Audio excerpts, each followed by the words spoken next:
Introducing a SD460 series today. Wheel skid steer loader. The width of this model is 1.1 meters, lifting height to 0.3 meters. The front end can carry hundreds of types of data, like a bucket, auger breaker, lawn mower, etc. This model is matched with a machine with a root-on engine. This engine emission standard can reach EPA 05 standard.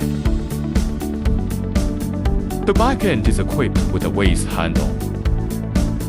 It can play a safe role during operation. More stable. This model is suitable for small projects, greening projects, etc. Construction site have a favorite boss to follow.